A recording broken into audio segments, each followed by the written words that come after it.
And alongside with CA, I'm also pursuing CMA, Cost and Management Accountancy, and BCom as well from Dhaka University. Yeah, that's that. Why did you go for FDD, and what is the role of FDD in, like in general? Yeah. Before most of us miss out to see the back end process, and that's where diligence actually comes in.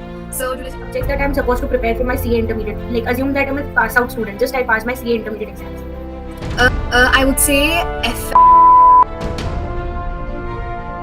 Did you decide, and why did you not go for a Big Four?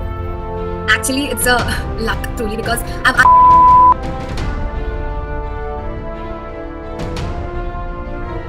आपका articleship domain का series know your articleship domain में आपका स्वागत है. So subscribe the channel, like the video and press the bell icon so to not miss an update from our channel. So today we'll understand, in continuation to the series, we'll understand the domain FDD, financial due diligence. What is this domain and how does it work? For that, we have Vasvi with us who will explain us what is financial due diligence and explain how one can do articleship in that. She is an article in Transaction Advisory Services company. So over to you, Vasvi. First of all, thank you so much for accepting the invite and coming on a Sunday to explain people what is FDD. So over to you. Hello everyone. Firstly, thanks a lot, Lena and the CA Genie team as well for inviting me. It's a real pleasure being here. And I'm Vasavi. I was born and brought up in Tanuku, Andhra Pradesh. And coming to my CA journey, I started preparing for my CA alongside my college itself. And I've cleared my CA foundation in May 23 and then CA intermediate in May 24. Currently, I'm working as an article assistant at Vasan and Sampath in Financial Due Diligence Department. And alongside with CA, I'm also pursuing CMA, Cost and Management Accountancy, and BCom as well from Nagasna University. Yeah, that's about. So once again, thank you so much. CAGNI is very, very thankful to you because your domain is a niche and it was very difficult to find a speaker. So to all those viewers watching this, हम लोग बहुत मेहनत करते हैं एक video लेकर आने के लिए, तो प्लीज चैनल को सब्सक्राइब करो और वीडियो को लाइक करना और सीएजीनी ऐप को डाउनलोड करना मत भूलना. बिकॉज तुम अगर आर्टिकलशिप ढूंढ रहे हो, इंडस्ट्रियल ट्रेनिंग ढूंढ रहे हो और एक क्वालिफाइड प्रोफेशनल हो, CAGNI is that place which will help you find articleship, industrial training, and qualified CA's jobs. So download the app. The link is in the comments below. So let's deep dive into FDD. So I wanted to understand from you, why did you go for FDD, and what is the role of FDD in, like in general? Yeah. Before me explaining what actually FDD, let me ask you a question first. So, have you ever heard headlines say some ex startup raised 100 crores or a company got acquired 500 million doctors, things like that? Yeah. Yeah. Oh, great. Yeah. But have you ever also tried knowing the back end process of that investment?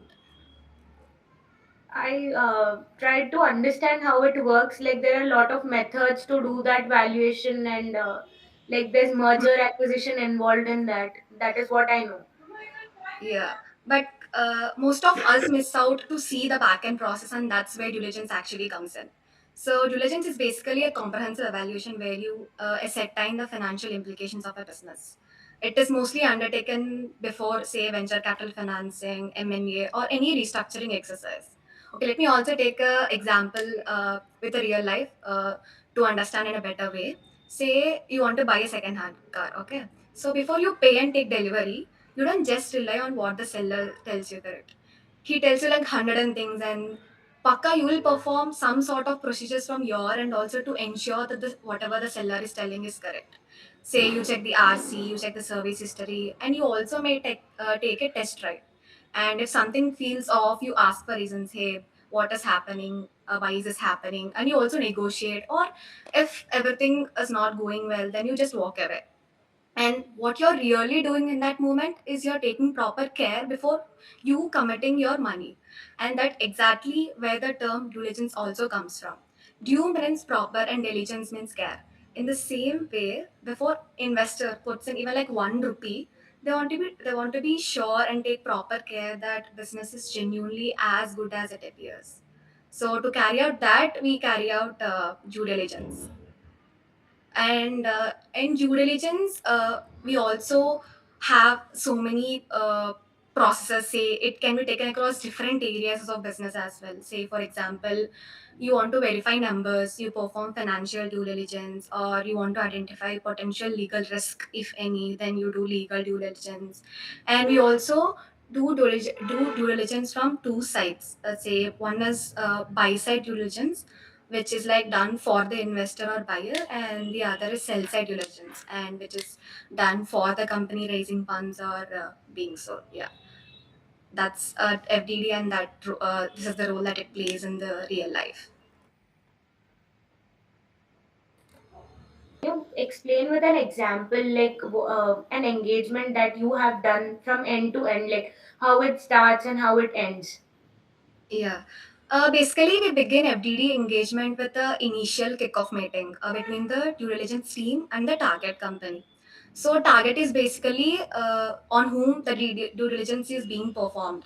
So, by this kickoff meeting, we will get to know and understand the business model, the transaction scope, timelines, and what are the overall expectations on the engagement, things like that.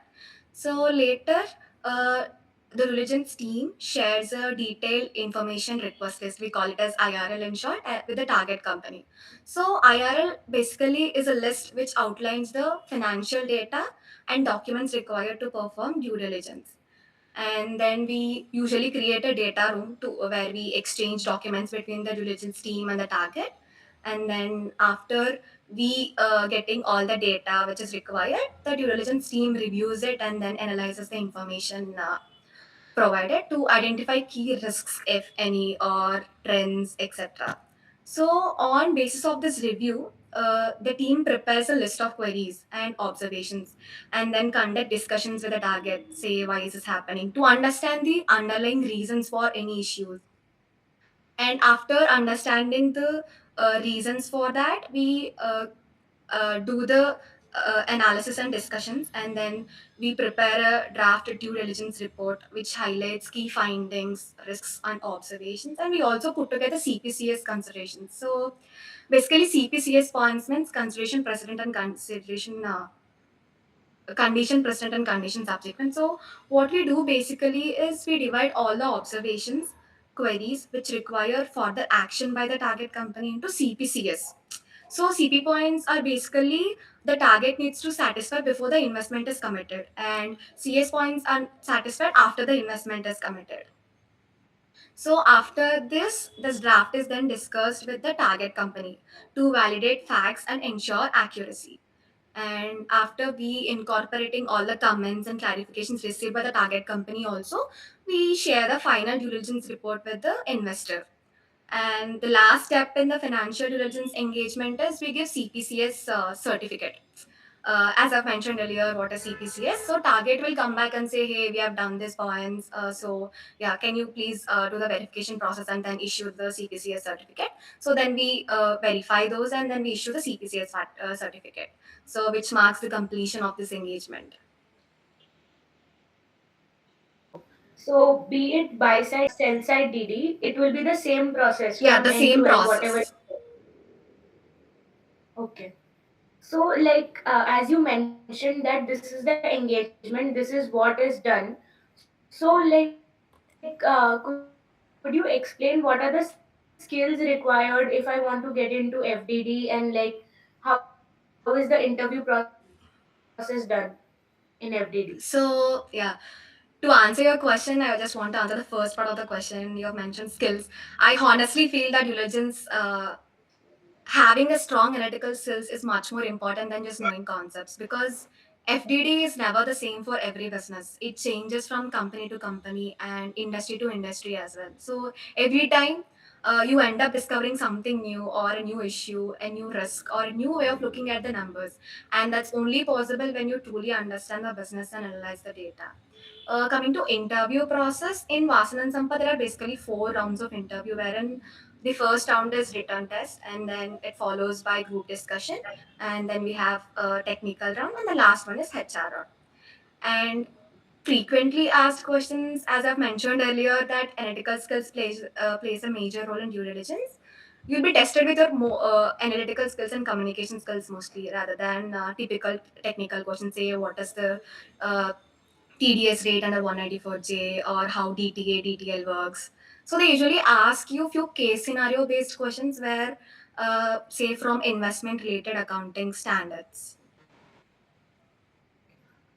So if I'm looking for articleship in FDD, like Hmm. from technical point of view, what are the subjects that I'm supposed to prepare for my CA intermediate? Like assume that I'm a pass out student, just I pass my CA intermediate exams. I would say FM and then accounting plays a major role in the financial due diligence, because in FM you know how to analyze the things properly. You'll understand how to look at the things, and from accounting you understand the, see, accounting is a everyday thing, right? You have to do perform this analysis everywhere. So accounting and FR plays a major role in this. So, like FDD being a niche, how did you decide that you want to go for FDD only? Because in like I did a lot of research about FDD before taking the interview because I had very limited knowledge about FDD. So I got to know that in Big Fours also they don't take interns. Even if they take, they don't get like the cream work and all those things. So how did you decide, and why did you not go for a Big Four? Actually, it's a luck truly, because I've applying for big fours as well, and I have two options at the end. Say KPMG, I have indirect tax team, and then I have Vasan and Sampath due diligence. So I'm sure that I don't want to be in the indirect tax team. So then I've chosen FDD, which I felt very unique and which one of the 100 people do. So yeah, and I've approached. I mean, I've gotten into Vasan and Sampath through LinkedIn itself. Okay, so like you had to do the entire process, like you had to reach out to multiple people, and then you got the chance to speak. No, no. Actually, Vasan Sampath is a well-known firm in Bangalore. So I've searched top 10 firms in Bangalore. Then I've got to know Vasan Sampath is one among them. And then I've applied through LinkedIn. Then I've gotten the opportunity to attend the interview. So I gave the interview and I got selected. I asked that question because now it's very easy. You don't have to just search Yeah. like top 10 firms and all. Yes. Just download the app and then you put a filter basis your city Yes. and then you get. That is one benefit that CA Genie gives and that helps us stand out. So coming to the technical questions and all, like Hmm. I mean, if I'm a CA intermediate student, is there any expectation from them that I have knowledge of AFM or FR? No, as I've mentioned earlier, they purely test your analytical skills and communication skills. For me, they have given like few case scenario based questions where, say, they understand. The only thing they understand is you have that analyzing power and analyzing skills. So that's all, and then you communicate it well with the, what we say, the partner. So as you mentioned, like they check your analytical skills. So is Hmm. FDD a front end role or is it a back end role or a mid office role? As in, Like a front end role, as in you get to interact with the like stakeholders and partner and yeah, everyone. yeah, yeah, yeah. We get to interact with the stakeholders. So that's where your communication skills get tested in real world. Yes, correct. Okay. So, what are the exit opportunities as you are doing your articleship to your articleship in FDD? Like, what do you think will be the exit opportunities? And like, if I'm an outsider, I did my articleship Hmm. in, let us say, any other domain except for FDD. Is the entry possible for me in FDD? Yeah. After articleship in FDD, you have wide number of opportunities. Like you can go for M&A, transaction advisory roles, or where you have like a sort of experience in such fields, or else you can go for investment banking and business consulting roles as well. Or you can also get easily recruited in private equity, venture capital, and startup finance companies. And like, if I'm an outsider, then how would be the scenario if I want to enter FDD? Like Then I outside, think I did not do my articleship in FDD. uh, I'm not. I think then CFA plays a major role, because in CFA also you have similar concepts where the analytical skills is being tested. So, like, what do you think is the most rewarding part of working in FDD, and like, how do you find it very unique as compared to other domains? Yeah. The rewarding part of working in financial due diligence, I would say the analytical thinking it demands. And of course, uh, throughout your articleship course, it also provides exposure to companies across multiple sectors, which helps you build a strong understanding of different business models. Additionally, you'll also get a chance of interacting with senior stakeholders, such as CEOs, CFOs, during due diligence discussions. It's a bit both rewarding and a bit challenging aspect as well, because you get to know valuable insights into decision making at the leadership level, and the other way around, you need to communicate clearly and confidently, so you have to be well prepared and precise in whatever you say. And it also has challenges, apart from rewards.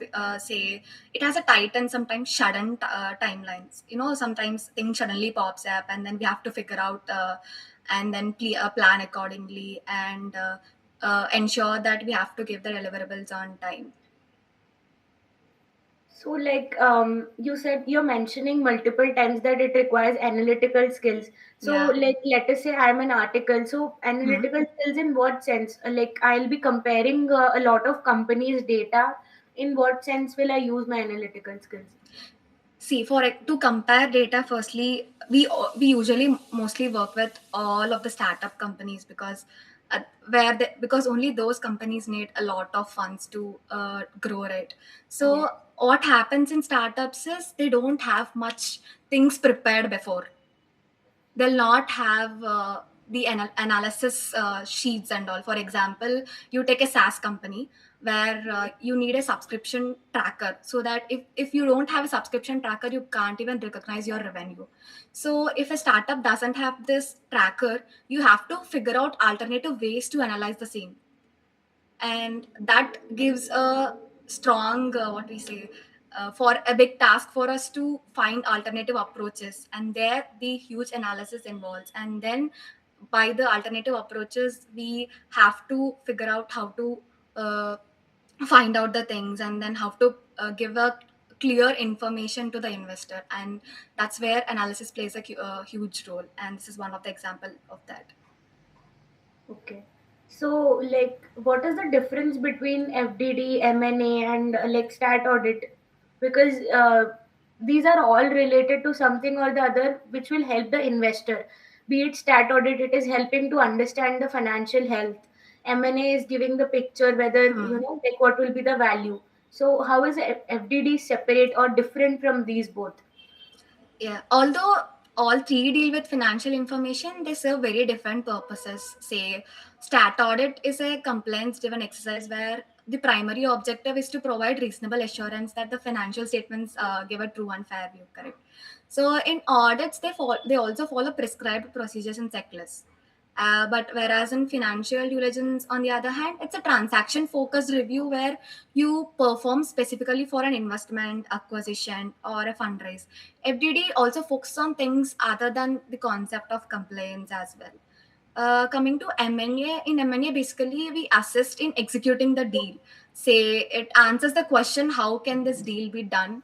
And the work typically include here is you value the company, you structure the deal, and then you negotiate, and then you close the deal. But whereas in due diligence, it answers the question, what can go wrong?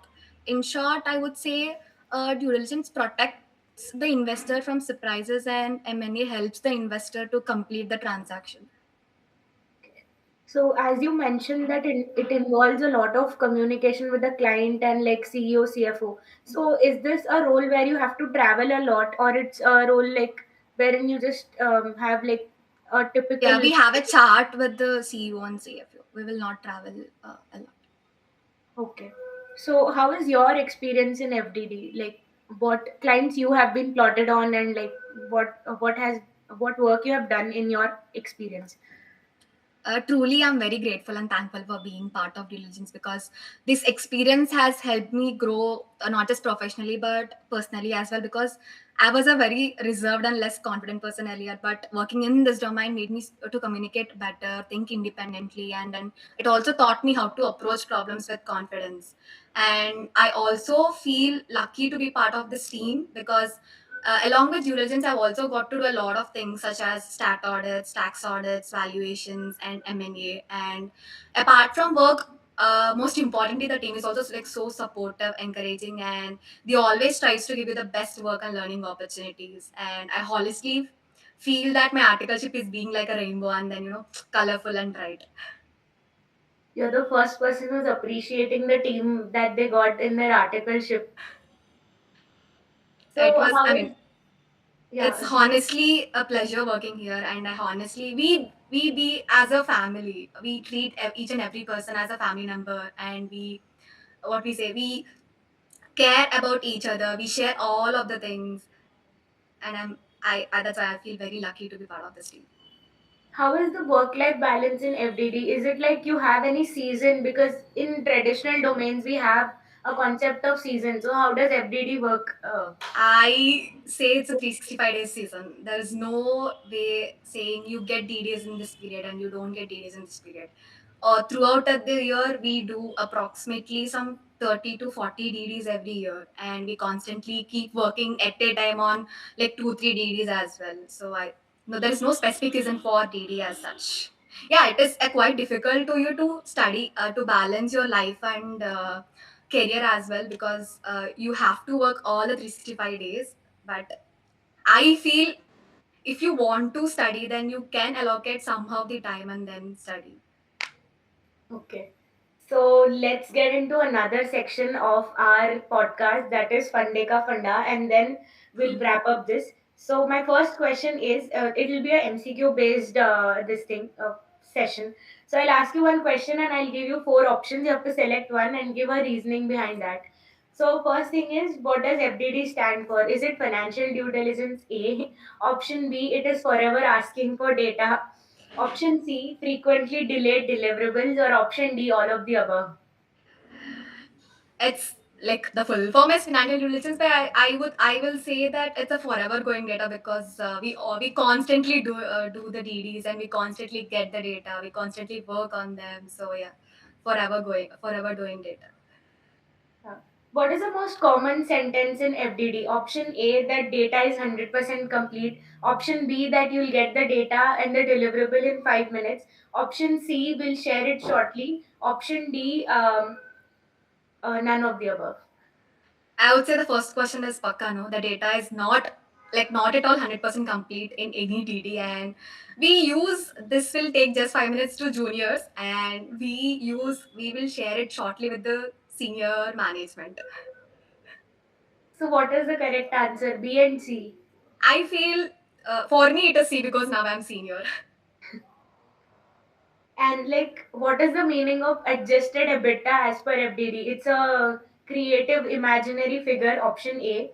Option B, it is exactly as per books. Option C, it is objective number at the end. I would say after removing everything inconvenient.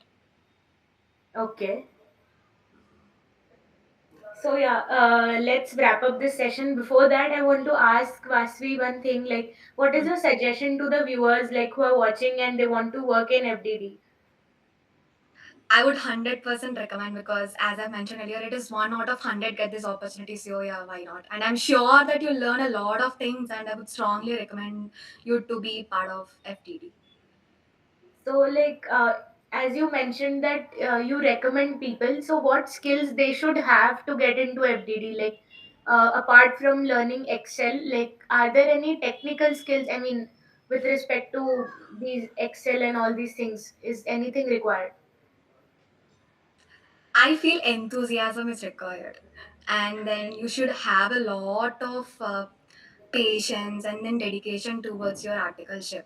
Because sometimes, for me, after finishing 1 year, I feel I should concentrate on my studies. But yeah, I mean, studies is also important, but if you have like more dedication towards your articleship, then FDD like perfectly fits you.